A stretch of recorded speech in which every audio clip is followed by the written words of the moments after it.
Sapot ng gagamba. Ang sapot ng gagamba ay mas magaan kaysa sa bulak, pero mas matibay pa kaysa sa bakal.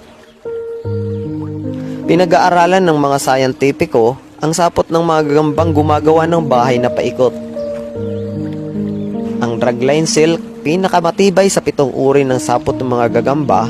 Ang pinakakapansin-pansin, ito ay mas matibay at mas di natatagos ng tubig kumpara sa hibla ng higad na karaniwang ginagawang telang seda.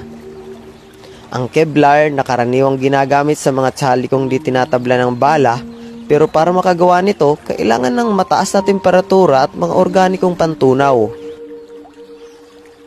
Samantalang, nakakagawa naman ang gagamba ng sapot nito sa katamtamang temperatura at gamit lamang ang tubig. Bukod dyan, mas matibay ang dragline silk kaysa sa Kevlar. Kung palalakihin ng sinlaki ng palaruan ng football ang bahay ng gagambang gawa sa dragline silk, kaya nitong pahintuin ang isang lumilipad na napakalaking eroplano. Kaya gustong gamitin ng mga sayantipiko ang katangiang ito sa paggawa ng iba't ibang bagay, mula sa mga tsalikong di tinatabla ng bala hanggang sa mga kabling pansuporta sa tulay. Kaya nagsisikap ang maraming tao na gayahin ang mga bagay na kayang-kayang gawin ng gagamba sa silong ng bahay natin.